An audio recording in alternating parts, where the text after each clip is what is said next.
Hi, everybody. Everybody awake? Got their sugar rush?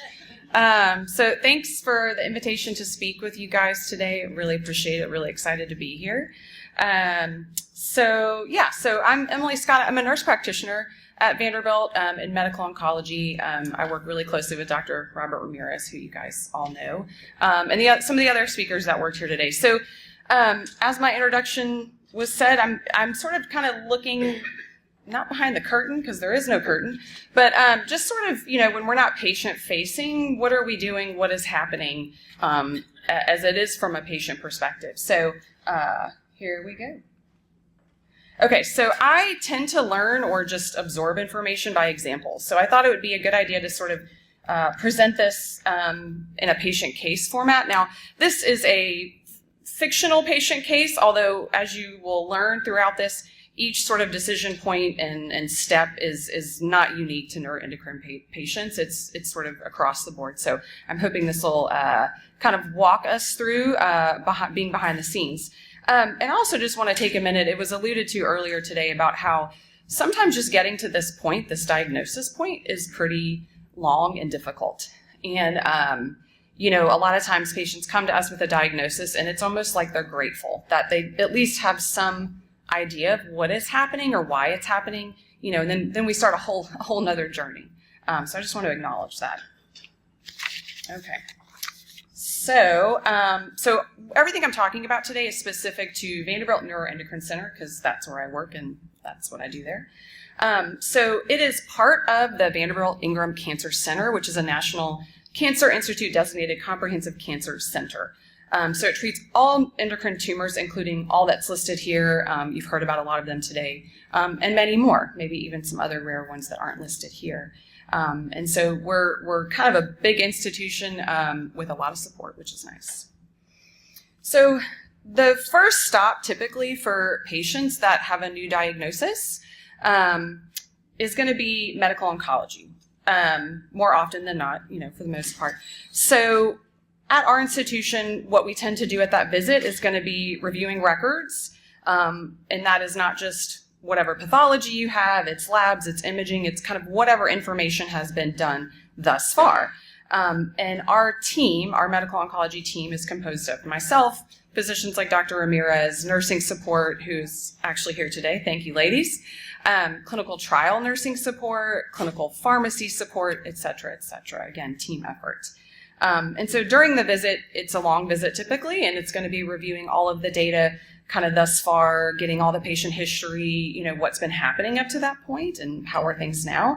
And at that visit, if all of the things are there and we have the information we need, we can make a treatment plan, which is great. Sometimes that's not the case. We need additional information, additional testing, et cetera, that we might have to send you for before we can say, hey, this is going to be our plan of how do we deal with this. All right, and then moving forward, so multidisciplinary tumor board. So we've heard a lot about this today, and we're going to hear a lot more about it in my talk, because usually the next step is when we've sort of gathered all of the information, we kind of put all of our heads together and say, what should we do based on guidelines, evidence, best practices. So at this presentation, you can see at this graphic here, the patient is just actually at the center of the conversation.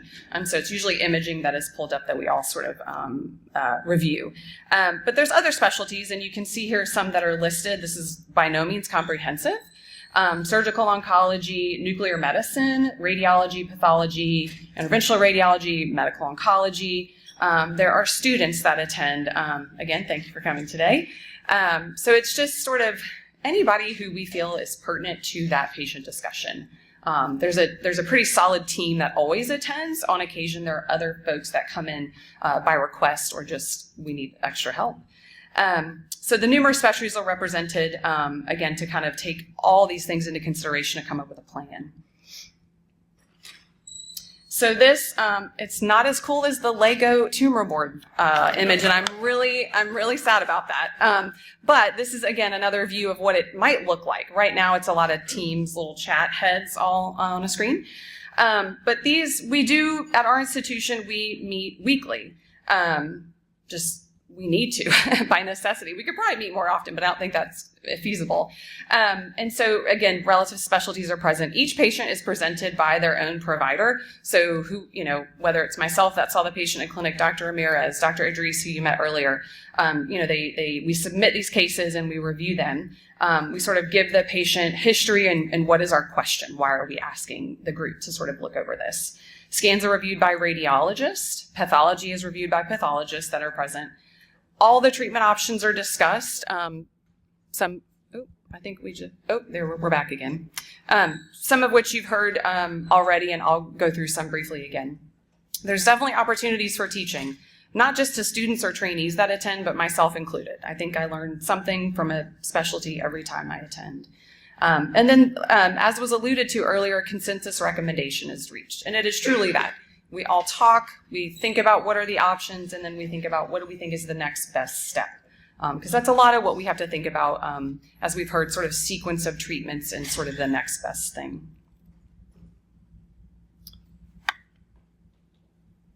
Okay, so, and I realized in my effort to get started here, I totally missed my initial patient case, and it was this vague, sort of vaguish case about JJ is what we're going to call him, and he's 65, and he's got a new pancreatic neuroendocrine tumor. So he had some early satiety, got really full fast, started losing weight, which is some, common symptoms we might see with these patients. So he ended up getting a CT scan, showed a pancreatic mass, and then a couple spots in the liver that were kind of concerning. Pretty fit guy. Otherwise, he's just got some high blood pressure, but that was about it. So when we, again, saw medical oncology, we kind of review everything, brought to tumor board. We discussed him at tumor board and his scans, and we reviewed pathology, confirmed what it was, and we said, he's got this one pancreatic mass lesion, 2 small liver lesions. Maybe we could just take all this out. Maybe it's all surgically resectable, okay? So based on that thought, on what we had at the time, we said, look, we need more imaging to sort of confirm that it is limited to these sites. So we're going to get one of these dotatate PETs that we've heard about today. At our institution, it's typically copper, and an MRI, because for the liver, that can be super helpful in understanding the extent of those liver mets. So we said, let's get these scans, let's refer over to surgical oncology, and see a surgeon like Dr. Boudreau, Dr. Idris that you met today, and have them review imaging, and let's see what we can do. Is this feasible? So the patient then goes over to surgical oncology. And so at that visit, they meet with the providers. They, again, review imaging. And the picture I've got here, we've seen lots of cool images today. So this is, again, just another example of what a liver met can look like on a patient, such as our patient case that I'm talking about here. So they're going to review the imaging. They're going to talk about what is involved in a surgical workup, because, you don't just meet a patient and then, hey, surgery's in a week. There's a lot more to it, as I'm sure a lot of you know. And so that's going to be pre-op evaluation. We have a very specific clinic just for that.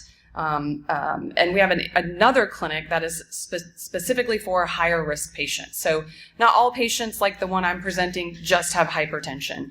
A lot of times they come with other comorbid conditions, diabetes, other heart disease. And maybe they're a little more complicated. Doesn't mean we can't do things for them like surgery, but they just need a little more evaluation to ensure that it is safe for it to be done.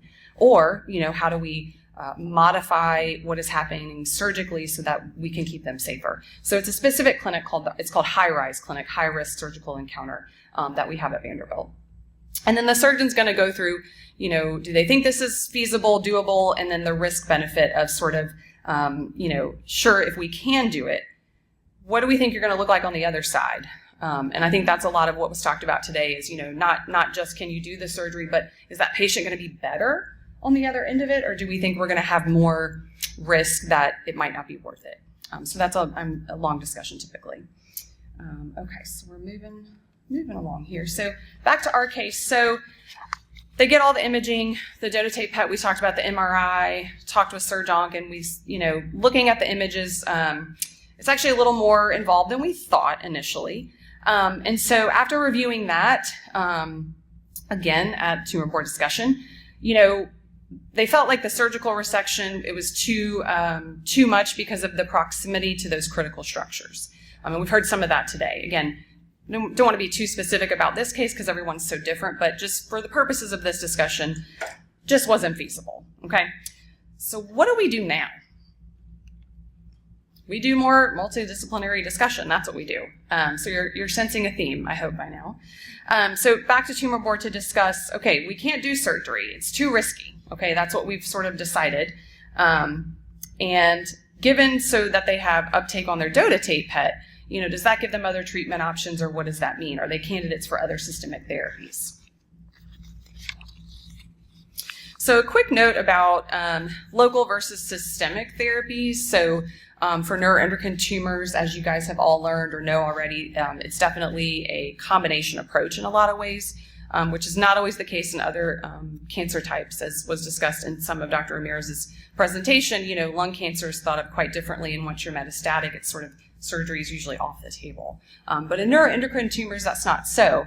So when we talk about local therapies, what we mean is just that, something on that site of that tumor or that lymph node. And that can be your liver-directed therapies, surgical resections, histotripsy that we've heard about today, versus what we consider systemic therapies, which is going to be sort of, whole body, aside from your CNS disease or your brain, because that's got its own barrier and protection. But those are going to look more like your somatostatin analogs as monthly injections, chemotherapy, whether that's a pill or an infusional treatment, and then your peptide receptor radionuclide therapy, or PRRT, that we've already heard a lot about.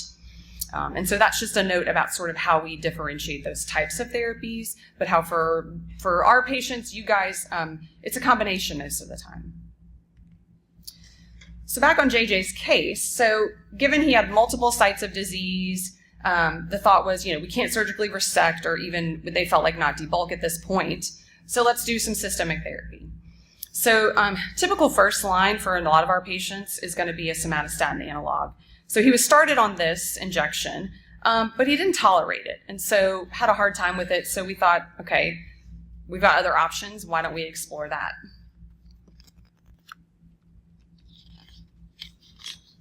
So one other side note here about when patients are on somatostatin analogs and other potential, whether it's systemic therapy with chemo, we have a lot of treatment sites at Vanderbilt, luckily. We're sort of slowly spreading out across Tennessee. So this was just a slide to show, depending on your particular therapy, we can kind of treat you all through Middle Tennessee. Okay, so this patient had dotatate avidity on their PET scan. So the next I'm going to briefly talk about is theranostics, or this PRRT, the imaging that goes with it, and the treatment briefly. Because this is the next potential therapy for him, because his dotatate PET had activity uptake on it. So theranostics combines radionuclide imaging, which is like the dotatate PET, and the radiation therapy, which is the PRRT part, and it's considered a personalized medicine, which again, I think as cancer care in general moves forward, the thoughts are more personalized. It seems to work better and do better if you individualize treatment plans. And our institution, it's our division for that it's a comprehensive radiopharmaceutical therapy center of excellence by the Society of Nuclear Medicine and Molecular Imaging, and we're the only site in Tennessee that has this recognition. So we have the PET capabilities, like we've talked about, dotatate, FDG for some of the high-grade tumors, like in the lung, the small cells, and other types, and then something called a PSMA scan for prostate cancer as well. So it's another type of cancer that kind of can fall into this treatment therapy. And then, of course, the treatments we've heard about already, PRRT, we give Lutathera all the time. We have a pretty robust Lutathera program that I help run with Dr. Ramirez. Like I said, Pluvicto for the prostate cancer patients, and then our clinical trials that are ongoing. We have one with actinium and hopefully with lead pending. And then we have nurse navigators. I have a whole slide dedicated to them because they're pretty awesome. So talking about our case with JJ. So we think he's a candidate for Lutathera.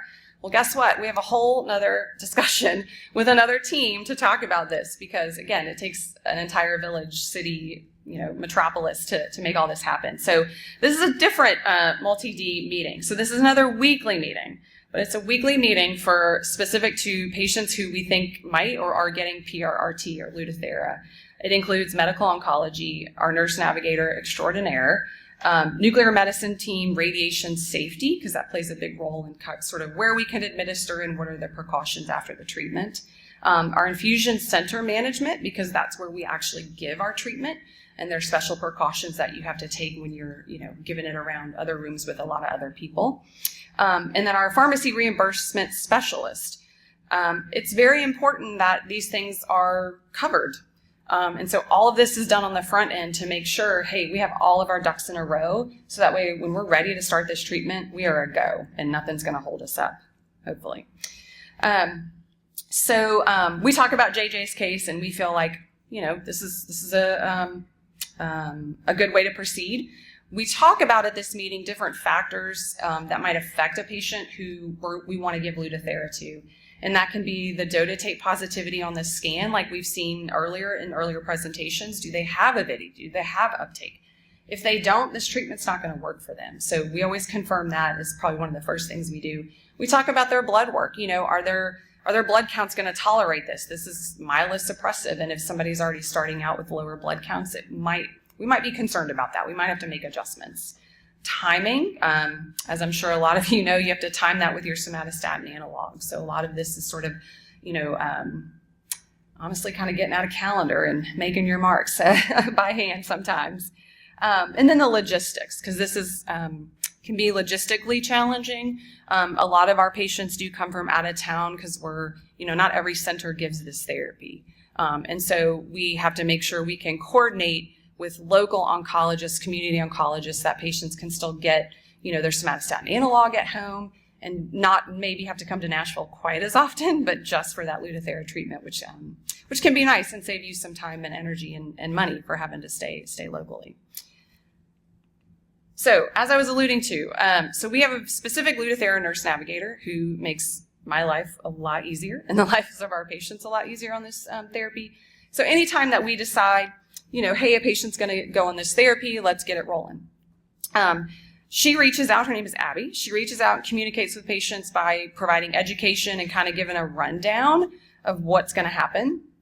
And she's the one who organizes all the timing of the blood work. Where are you going to get it? Where are the orders going? How do we get it back? How do we get those results? Reviewing it with patients, making sure they're up to date on, hey, is it good? Is it not good? Where are we? And she assists in scheduling all of it because we schedule everything up front. So when you get on that therapy, your next sort of 8-9 months is basically planned out. And then she follows up on everything from what I can tell, lets me know if there's any problems, but really keeps in touch with patients about how they're doing, how they're feeling after the treatment. So really could not do this without her. Okay, so back to JJ's case. So he gets PRRT, does pretty well, really no big complications, just kind of cruises along, which is great. We get follow-up imaging once it's all done, and everything looks pretty good. We're pretty happy with the response, pretty stable, except one little misbehaving liver lesion for whatever reason. So it looks slightly larger, and we kind of sort of go, gosh, I don't know, what should we do next? So what is next? What do we think? Another meeting. Bring them back to tumor board. Let's see what else we can do, okay? So we discussed back in tumor board once again, and we thought, they had a really great response other than this one specific site. So maybe we can do something locally at this point. Since, we've done a systemic approach, we seem to have some good, sort of halting of disease, and then let's address this liver lesion. So then we send you over to interventional radiology, who you heard from Dr. Marsala all about what that entails. So I'm not going to go into too much about that. I just want to highlight, though, we have a pretty robust interventional radiology group here. They perform over 3,500 procedures annually, and they fall under what's called the vascular and interventional radiology section at the University Medical Center, which, as he alluded to, they do all the things. They do biopsies, they do the chemoembolization, cryoablation, et cetera, et cetera. So he gets his liver-directed therapy and goes on surveillance. So, that's not an uncommon progression for a patient. Sometimes those orders are a bit flipped depending on what's going on, but those are some of the pieces and parts of what, what we mean by multidisciplinary and what it takes to care for patients that have neuroendocrine tumors, because it's very complicated. So it definitely is a group effort. A team sport, as we say. So another note, so, we have standard therapy options that have all been gone through, but we also have clinical trial options. And there was a little bit better graphic in one of the prior talks on the clinical trial phases. But it's just to point out that we do have trials that are in all the phases, at any given time. Not always specific to neuroendocrine. Sometimes they're a little more bucket trials, but we also have specific neuroendocrine trials that we have going on, as I alluded to, one with actinium versus standard of care. Dr. Ramirez talked about our first-line treatment for the lung nets of PRRT versus standard of care. And then hopefully LED's coming soon to our site, and others. And we're sort of constantly looking for new and exciting ways that maybe we can bring trials so that patients can have more options as well.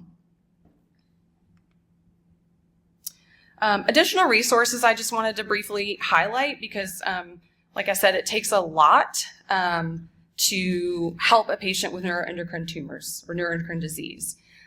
So we, based on what is happening with that patient, again, it's all patient specific, patient driven. We have nutrition support. We have social work support.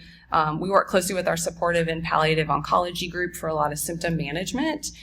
We have our patient and family resource, which if you talk to Julie today, you'll know all about that. And she makes that happen. So lots of resources so that patients get information and things that can be helpful along your journey. And then the others I put, again, patient specific. If you have carcinoid heart disease, you might see cardio-oncology. We have subspecialists that do that at our institution. Gastroenterology, I'm sure a lot of patients have started there.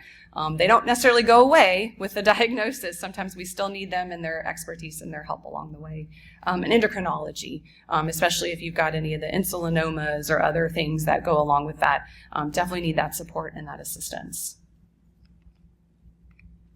Thank you all for your attention. Really appreciate it.